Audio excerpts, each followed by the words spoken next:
Tinubu's disqualification is certain as Atiku amends petition with perjury charge due to the fact that Tinubu failed to notify INEC about his dual citizenship. Please guys, watch the video. Do not forget to like, share and leave your comments. Thanks for watching.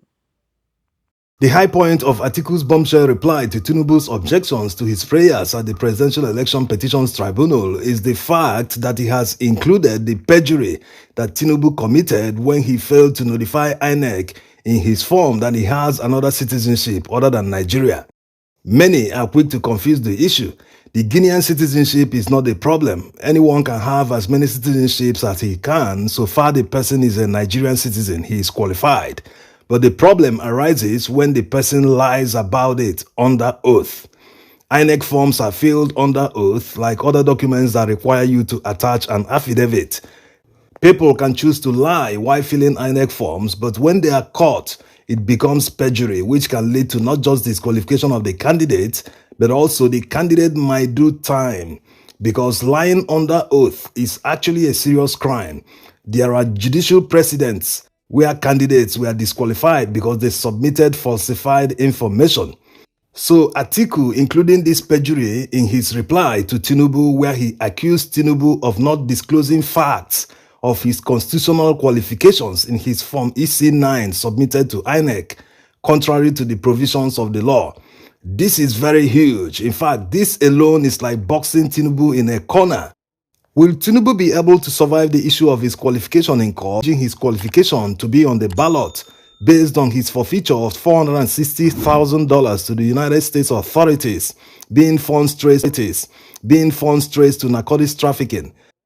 Like the Guinean citizenship, people are quick to confuse this one too. What the petitioners are seeking from the court is to prove that Tinubu's forfeiture contravenes Section 137(1)(d), which says that 1. Let's start from number 1. A person shall not be qualified for election to the office of the president if, let's go to D because that's the main target. D says he is under a sentence of death imposed by any competent court of law or tribunal in Nigeria, or a sentence of imprisonment or fine for any offense involving dishonesty or fraud by whatever name called. What they are looking for here is dishonesty or fraud. So this is where the problem lies, dishonesty or fraud. The legal team is expected to hammer on this during their arguments in court to convince the judges that his forfeiture was criminal in nature and that it relates to narcotics trafficking. They will present all evidence and court papers like this one to prove their case, and trust lawyers to take all advantage when they have evidence. They will stress it.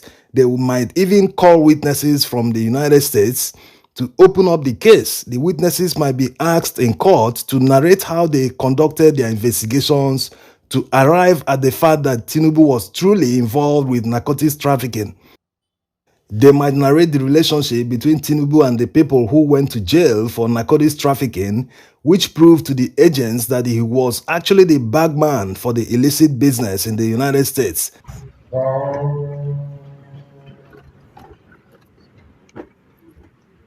So it will be very disgraceful to behold the proceedings when the hearing starts. For someone who wants to occupy the office of the president, that would be a new low for Nigeria.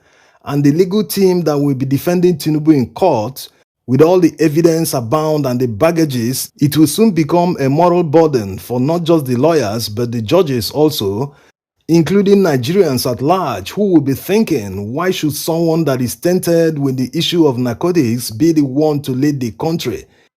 It is indeed a serious moral burden for everyone involved. By the way, the 5 judges that will be presiding over the Presidential Election Petitions Tribunal have been named. You can see their names. We will make another video that will detail all the possible outcomes from P2B and the Labour Party's petition so that you will know what to expect from the judges. There's no need to make a video about the kind of decisions and rulings the judges have done in the past. There's simply no need. No need to put pressure on the judges.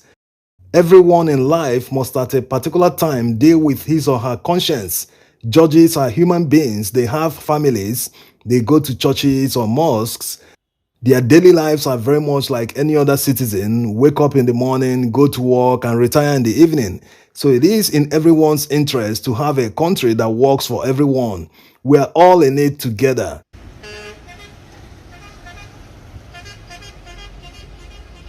Now, back to Atiku's reply to the objections that Tinubu's legal team made against his petition.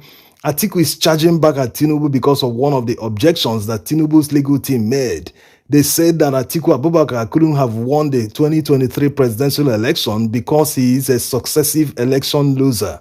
This is a very watery argument, just to say it lightly for lack of a better word. It also seems like a diversion. The petition is about the 2023 presidential election. It has nothing to do with past elections. No wonder Atiku might have found it insulting to his person.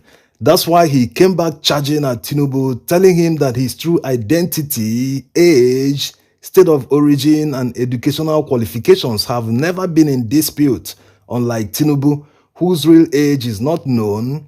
Look at this Guardian newspaper publication in 1998.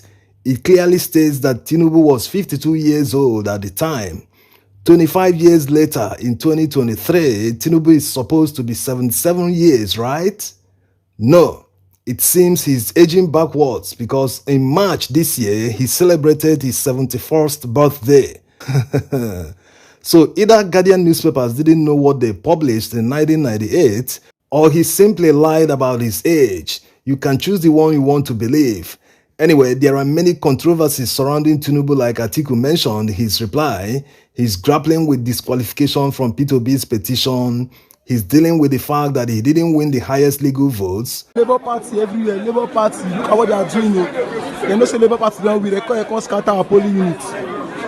With enormous video evidence of rigging and intimidation of voters during the election, also massive evidence of non-compliance with the electoral law and not scoring 25% in Abuja, plus many others, and now a perjury charge has now been added by Atiku's legal team.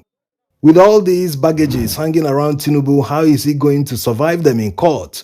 How many judges will be willing to overlook all these and pass their judgment based on technicality? This has become a serious moral burden for everyone involved. Is he going to escape disqualification based on his forfeiture of $460,000 to the United States being proceeds of narcotics trafficking, which coincidentally the current Chief Justice of Nigeria was among the Supreme Court judges who set the judicial precedent on forfeiture when they passed judgment that a forfeiture is the result of a crime, that a forfeiture cannot be made except something wrong was done. Forfeiture is not a fine, rather, it is a punishment for a crime. The government cannot wake up one day and see someone's money without the person committing a crime. If they did that, no court will approve the forfeiture, and in Tinubu's case, the money traced to him was proceeds of narcotics trafficking. You can see more details about the Supreme Court judgment by watching this video on the top right corner, or you can get the link in the video description when you finish watching this one. In that judgment, the Supreme Court ruled that Mohammed Abacha made the forfeiture to the federal government because a crime was committed. So will the Supreme Court find a way to exonerate Tinubu and reverse themselves on the earlier judgment? Anyway, Nigerians are watching to see how the judges will decide, especially the appeal court, which in this case is the Supreme Court.